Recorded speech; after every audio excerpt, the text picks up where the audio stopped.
hari ini aku kedatangan tamu spesial yang Masya Allah tabarakallah banget, kenalnya juga udah lumayan lama, tapi lebih duluan kenal sama suaminya sebenarnya.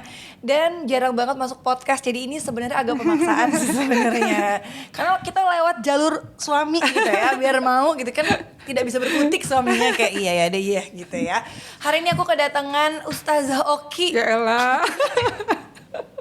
Ya dong, kan harus menghormati lebih berilmu ya kan. Masya Allah, Oki apa kabar? Siren, Jadi aku manggil apa nih? Ya Allah Siren. Oke. Nanti aku terbully. Ya Allah. Tapi kamu gimana sih? Maksudnya kayak sama teman-teman manggil kamu Ustazah atau Oki? Beberapa temen kemarin kan acaranya Ricis, kita baru datang acaranya Ricis. Beberapa temen tuh masih manggil Ustazah, terus aku bilang udah nggak usah lah, santai aja gitu, kayak apa tapi ya, kamu kayak udah gap ada gitu. Enggak terlalu suka sebenarnya untuk seorang temen ya, kayak jadi gap gitu, nggak pengen Jadi sih. sepanjang podcast ini baiknya aku panggil apa? Ya Allah, biasanya apa? Yang gimana yang manggilnya? Oke. Oke ya.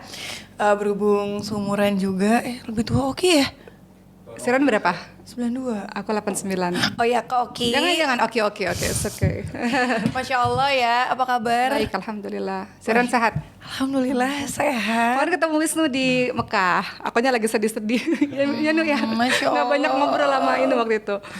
Masya Allah, aku tapi pas pulang aku diceritain sama Kak Inu Wisnu aja, aku terharu banget loh perjuangan kamu yang Masya Allah tabarakallah banget di sana ya gitu. Alhamdulillah. Tapi pertama aku mau nanya dulu sama kamu nih. Sekarang kan kamu udah punya 4 orang anak yang luar biasa. Amin ya Allah. Pertama gimana sih akhirnya bisa, kan deketan semua ya? Iya. Deket banget. Kita kan seperti kejar-kejaran nih berdua ya. Akhirnya aku berhenti, kamu lanjut terus. Iya, pengen lanjut sih. Pengen lanjut. Punya kelima. Pengen. Ya Allah, Masya Amin. Allah. Doain ya teman-temannya, amin. Iya, itu gimana sih perasaannya, rasa syukurnya sama Allah ketika akhirnya punya lagi. Sebenarnya karena aku tuh pencinta anak-anak kali ya Siren ya. Emang dari dulu, makanya kan waktu S2 ngambil PAUD, pendidikan anak usia dini. Dan dari zaman dulu banget kalau setiap ketemu anak-anak kecil tuh suka iseng, suka nyoel pipinya gitu loh. Kalau ketemu anak-anak di mana-mana gitu, kadang-kadang mereka nggak suka kan, cuman suka terlalu cinta dan suka sama anak-anak. Jadi memang dari zaman gadis dulu memang bercita-cita pengen punya anak banyak. Karena suka banget sama anak-anak. Pas banget sama suka Rio. Banget. Iya, pas banget sama Rio. Sama ya. Sama ya? Nggak tahu sih. Nggak sama, pengen cita-citanya anaknya banyak. Oh iya, aku pengen punya anak banyak. Karena anak-anak itu membahagiakan aku gitu. Sebenarnya nggak cuma anak-anak sendiri, makanya sekarang juga ada di Masjidil Hufad, di pesantren itu juga ada yang untuk anak-anak. Nah kayak gitu-gitu tuh membahagiakan gitu. Masya Allah, tabarakallah. Tapi ini agak mundur ke belakang sedikit ya. Ini sebenarnya nggak ada di pertanyaan, tapi ini penasaran ya aku. Waktu dulu kecil ketika sekolah, emang suka banget sama akademis. Oh iya. Dan Sangat. Gimana sih pola belajar kalian? Karena kan Masya Allah ya, Koki tuh beda, adik-adiknya beda gitu kan. Kayaknya orang-orang terdekat tuh tahu aku tuh ada suami di depan. Kayaknya dia tahu kehidupan aku tuh apa ya, belajar. Suka banget belajar. Jadi kalau orang-orang tanya, Oki tuh me time-nya apa sih? Me time-nya kan orang beda-beda sih Ren. Yeah. Nah kalau si Ren kan bisnisnya hebat gitu Ya Allah, kan. Masya Allah, tabarakallah. Amin. Yang lain-lain punya hobi. Si Ren masaknya hebat misalnya. Iya kan? Iya itu sesuatu ya. sesuatu kehebatan gitu. Jadi semua orang kan punya hobi yang beda-beda. Nah, entah kenapa hobiku tuh memang belajar. Suka banget belajar dari zaman dulu sampai sekarang. Jadi kalau kayak adik-adik aja, Cindy ataupun Ricis pasti akan bilang, Mbak sih hidupnya belajar mulu gitu. Ibu waktu kecil nggak pernah nyuruh belajar, melainkan disuruh oke berhenti belajar. Berhenti nggak belajar, udah kebanyakan belajarnya. Sampai hari ini, nah kadang-kadang suami juga belajar mulu, kadang-kadang kayak gitu sih. Masya Allah, tabarakallah. Ya plus minus sih. Kan harusnya hidup ada seimbang ya, kadang-kadang harus main-main juga ya. Tapi itu ya, orang tuh kalau udah edik kayak gitu ya. Iya, entahlah kenapa Gimana suka caranya banget. baca buku ya? Gimana caranya bisa edik baca buku? Karena kayak gampang banget. Tapi orang kan beda-beda sih Ren. Yes. Ada yang memang suka belajar di atas meja, ada yang suka belajar sambil praktek kan. Kayak Ricis tuh learning by doing, dia suka belajar sambil praktek gitu. Jadi beda-beda orang sih. Kalau aku memang sukanya yang tenang, diem di rumah, di kamar, sunyi, sepi, rapi, belajar gitu. Allah, Sukanya kayak tabarakallah. gitu. Nah yang nurun ke Mariam, oh iya, mirip kelihatan. banget sama Mariam. Kelihatan banget sih, Iya. Masya Allah. Kalau Khadijah turunnya dari Ricis kayaknya. Entertain. Iya, dia Oh, suka Masya Allah. aktif ya. Gitu. Kalau Ibrahim tekun sih belajar, cuman lebih aktif karena laki-laki mungkin. Masya Allah, tabarakallah. Sulaiman belum kelihatan, masih kecil. Iya, Masya Allah. Tapi kan yang mungkin orang-orang juga udah pada tahu nih, sekarang kan punya 4 orang anak, dan yang Sulaiman itu dikasih kespesialan sama Allah Alhamdulillah, gitu kan. ya. Sebenarnya di luar membahas tentang kespesialan yang Allah berikan ke Sulaiman, gimana sih cara aku panggil Kak aja deh. Ya Allah sih, Ren. Sejak Bareng-bareng kapan? sih, jadi gimana? Ya Aku tuh nggak boleh Allah. kayak gitu, harusnya aku menghormati lebih tua. Enggak. Mbak Oki. Ya Allah. Udahlah sih, Ren. Santai aja, udah. Gimana sih cara Ya. kamu tuh waktu awal itu benar-benar menguatkan hati kamu? Karena kan Sulaiman. iya, segimanapun ibu ya, itu kan anak itu kan itu sensitif banget ya bagi ibu, gampang banget broken heart gitu, sekuat-kuatnya gitu. Itu gimana sih waktu awal tuh kamu bisa menerima, dan kamu tuh strong banget loh, kamu ngejalanin ini Amin. kesini, dan aku pun banyak tahu dari kamu kan ke dokter A, B, C gitu. Amin. Sebenarnya kan strong itu nggak bisa tiba-tiba, nggak mungkin kan, Seren. Maksudnya pasti dia sudah melewati beberapa tahapan sampai akhirnya dia jadi lebih kuat lagi, lebih kuat. Mungkin cerita flashback ke belakang, seperti yang pernah aku bilang dalam YouTubeku ataupun di tempat yang lain, memang hidupku itu kayaknya banyak diuji sama sakit deh. Maksudnya sakit orang-orang yang aku cintai ya. Seperti misalnya ibu. Jadi dari usia 16 tahun ibu itu dirawat di satu rumah sakit di Jakarta pada saat itu, sementara seluruh keluarga, adik-adik, papa semuanya ada di Kota Batam.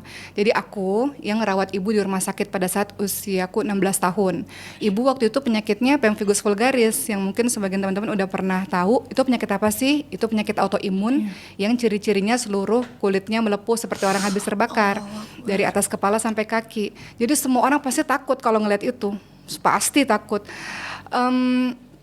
Jadi ibu dirawat di Jakarta, aku ngerawat ibuku di rumah sakit berbulan-bulan lamanya.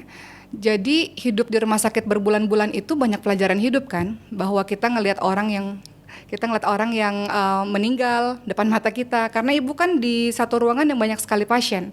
Jadi yang sebelah kadang udah meninggal duluan, depan meninggal, kita dengar orang sakratul maut, keluarganya histeris dan sebagainya. Jadi di usia 16 tahun itu udah terbiasa ngelihat orang sakit, ngelihat orang sekarat, ngelihat orang sakratul maut, ngelihat orang meninggal dunia depan mata. Ditambah ibu yang juga sakitnya nggak biasa gitu. Jadi kayaknya air matanya udah banyak di situ, ditempanya di situ waktu usia 16 tahun itu, dan berharapnya hanya kepada Allah aja gitu. Maksudnya kayaknya memang yang kasih kekuatan tuh Allah gitu. Orang lain nggak bisa sepenuhnya ngasih kita kekuatan. Singkatnya akhirnya ya dari situ menyadari bahwa kita kuat karena ada Allah, dan ada satu ayat yang jadi peganganku sampai hari ini. Wala tahinu wala tahzanu wa antumul a'launa in kuntum mu'minin. Jangan engkau merasa lemah, jangan engkau merasa sedih, sesungguhnya engkau ditinggikan derajatnya kalau engkau orang-orang beriman. Jadi kita tuh kuat karena ada Allah gitu. Nah, sejak kejadian itu jadi belajar lebih kuat bahwa Allah bisa sekali merubah keadaan seseorang. Hari ini dibuat bahagia, besok dibuat sedih, hari ini dibuat jaya-jayanya, besok dibuat titik paling rendah. Itu mudah sekali bagi Allah. Jadi kejadian itu berulang pada saat Sulaiman. Setelah kejadian ibu akhirnya berulang pada saat kejadian Sulaiman. Sulaiman juga dinicu 2 minggu dan belajar kembali kuat lagi di situ, bahwa Allah bisa berbuat sekehendak Allah. Kita bukan siapa-siapa, suka-sukanya Allah gitu. Dan ingat kisahnya Nabi Ayub alaihissalam ketika Nabi Ayub mengatakan anni masaniyad duru wa anta arhamur rahimin, ya Allah saya sakit ya Allah, engkau lah yang maha penyayang dari semua penyayang. Balik-balik ke hal-hal seperti itu sih yang buat akhirnya oke, udah ada contoh sebelumnya kok, udah pernah ngalamin sebelumnya kok. Nah akhirnya kejadian ibu lagi yang kemarin, yang ketiga kali, ngeliat di depan mata bagaimana orang yang matanya ke atas gitu ya, terus nafasnya akhirnya berhenti. Ini ibu Yang kejadian kemarin di kota Mekah itu kan semua kejadian depan mata gitu. Kemudian bagaimana badan yang udah tidak bernafas, dingin dan kuning itu di CPR kan, dadanya ditekan-tekan, ngelihat bagaimana orang itu koma, maksudnya ibu ya, sampai akhirnya sadar ya, karena udah ngelewatin kesekian kalinya, jadi mungkin lebih kuat karena Allah kali. Masya Allah ya. Masya Allah. Gitu. Jadi kalau ngerasa lagi bahagia, pasti dalam hati perasaan sebentar lagi pasti sedih lagi gitu.